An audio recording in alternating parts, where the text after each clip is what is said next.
Yes, hello students. Today we are going to start the Newton's third law. In previous lecture we studied about the Newton first law and Newton second law. Today we will start Newton's third law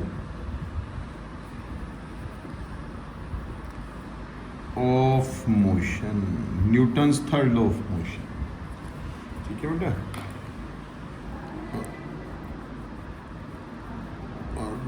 Every student know what is Newton's third law.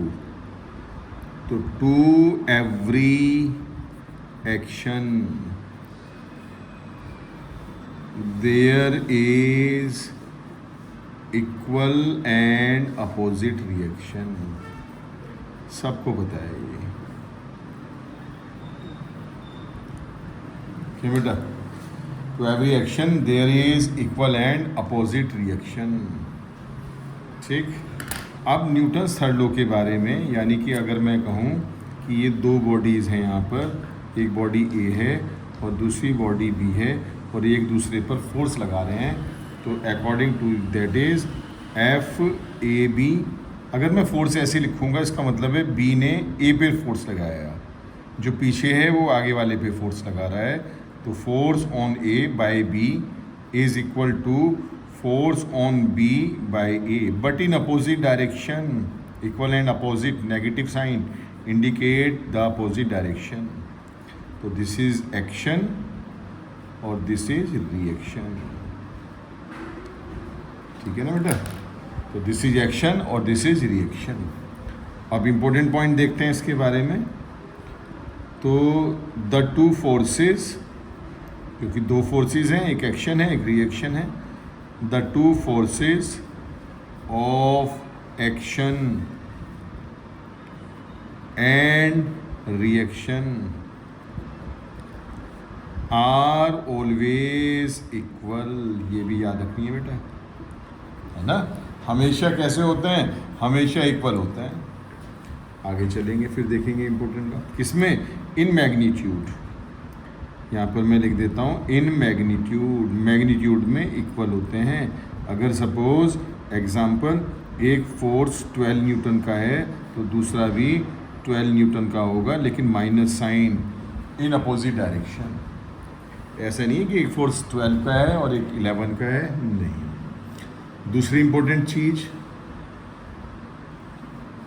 ये यहाँ पर लिख देता हूँ, ये तो वैसे हमने बता दिया मैंने, फिर भी मैं इसको लिख देता हूँ. The force of action, the force of action and reaction are opposing force, है ना? ये तो है क्लियर, तब से हम लिख रहे हैं पहले से ही फोर्सेस. तो इसका मतलब क्या है? Opposing force. इसमें एक इम्पोर्टेंट चीज़ है ना? ये तो हमें क्या पहले से पता लग रहा है सर, अपोजिट डायरेक्शन में होगा, अपोजिट फोर्स होंगे, इक्वल होंगे. लेकिन ये मैंने क्यों लिखा है? ये इसलिए लिखा है, that is very important. Force of action and reaction, force of action and reaction कहाँ लगते हैं? Act on different bodies. Important चीज़ है ना कि एक्शन और रिएक्शन के लिए दो बॉडी होना मस्ट है. ऐसे नहीं है कि एक्शन और रिएक्शन एक ही बॉडी पे हो जाएगा.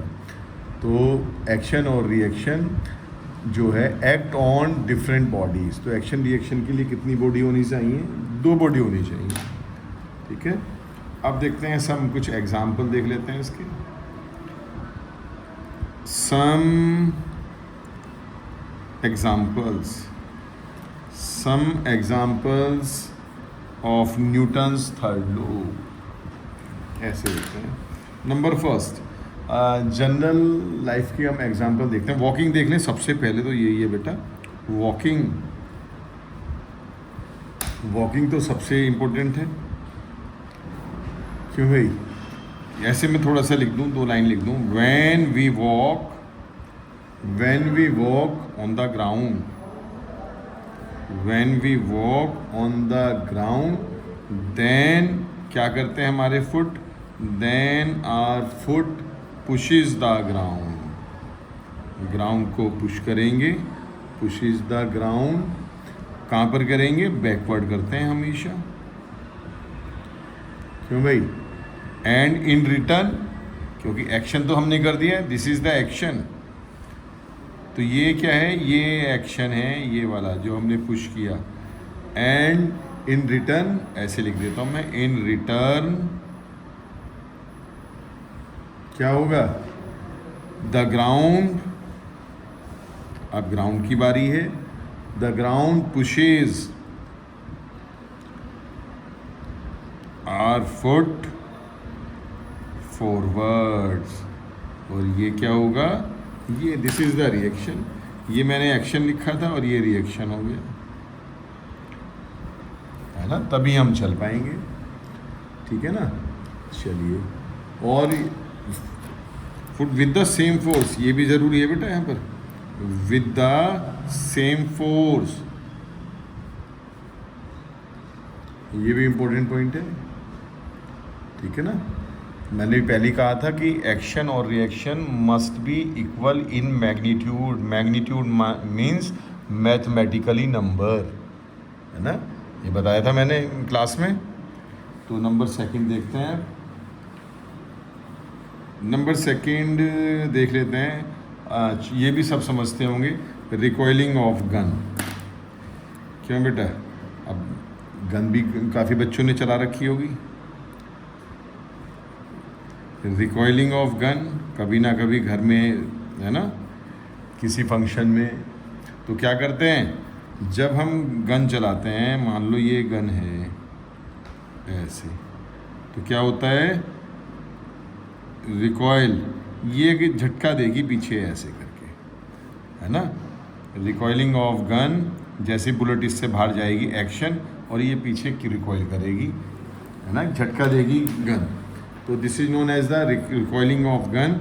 तो मैं ऐसे लिख देता हूँ, when a bullet is fired, when a bullet is fired, हमने बुलेट फायर की फ्रॉम गन, तो क्या होगा, force is exerted, force is exerted, किस पे लगेगा, ऑन द बुलेट पे लगेगा, एक्शन होगा सबसे पहले तो बेटा, दिस इज द एक्शन, और क्या होगी, बुलेट एक्सिलरेशन होगा बुलेट में, बुलेट एक्सिलरेट्स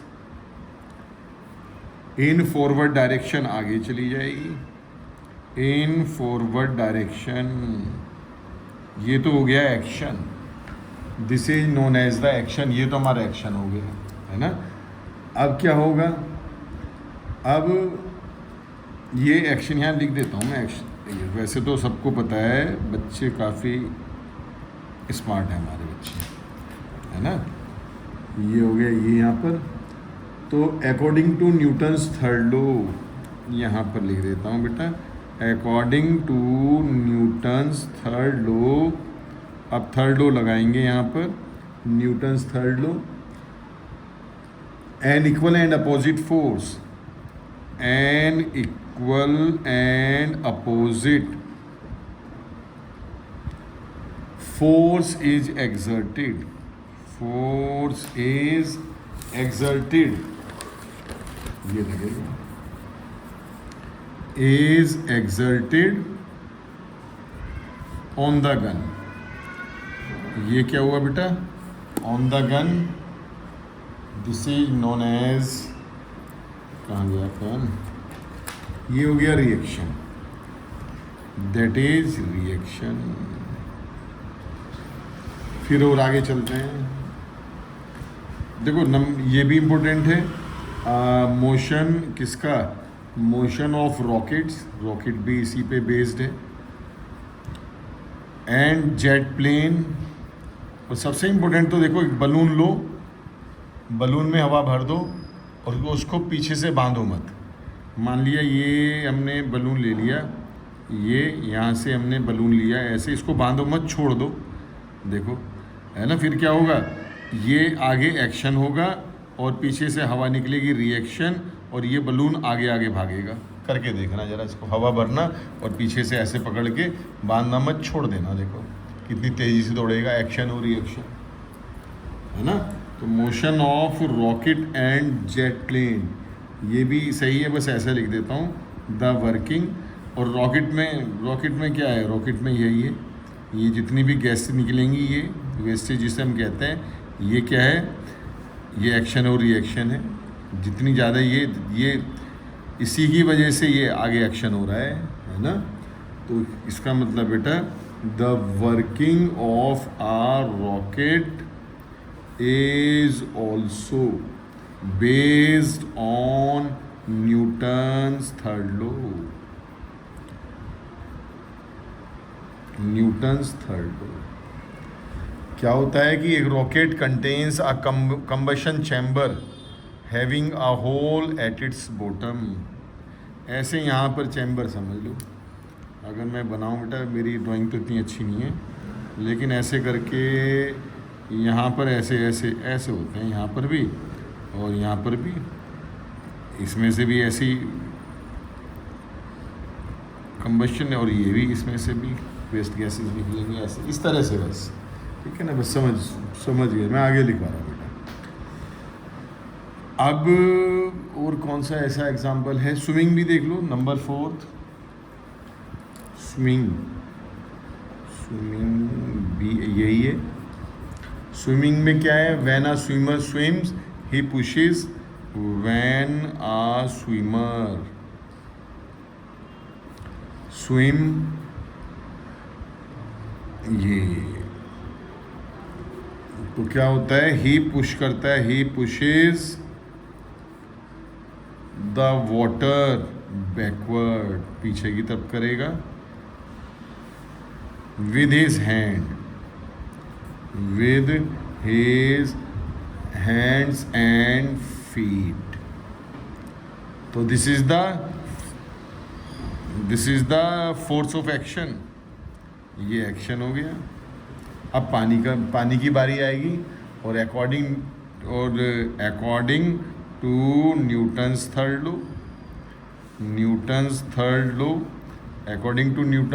लॉ, अब क्या करेगा, water exerts an equal and opposite force on the swimmer, है ना बेटा, ये रिएक्शन हो गया। दिस इज द रिएक्शन, बस ऐसे और नहीं लिखना बस, ठीक है। और ऐसे तुमने देखो वो देखा होगा कि व्हेन अ प्लेयर, ये वाला और मैं लिख दूँ नंबर, देखो ये मुझे अब याद आ गया, सामने मेरे फुटबॉल ही खेल रहे हैं बच्चे। When a player kicks a football, ना, ये भी उसी का एग्जाम्पल है। When a player kicks a football, तो यहाँ मैं लिखता हूँ ऐसे करके, द फुटबॉल क्या करेगी, moves forward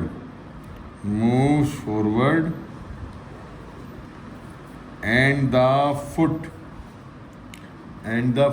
of the player moves backward. तो इस एग्जाम्पल में action is the force with which football is kicked by the player, है ना। तो जो किक्ड उसने की वो एक्शन है, the football moves forward is the effect of action force. और रिएक्शन क्या है, reaction is the force exerted by the football on the foot of the player, है ना। ठीक है बेटा, तो ये इस तरह के काफ़ी एग्जाम्पल हो सकते हैं। ये भी हो सकता है नंबर 6, मैन एंड बोट, ये भी एग्जाम्पल हो सकता है, ठीक है। तो इस तरह से तुम्हारा चैप्टर कंप्लीट है, मतलब न्यूटन्स थर्ड लॉ तक, न्यूटन्स थर्ड लॉ तुम्हारा कंप्लीट हो गया। तो कल के लेक्चर में we will start NCERT exercise numericals करके देखेंगे, और मैं देखता हूँ कोई टॉपिक ना छूटा हो हमसे। ओके बेटा, बाय।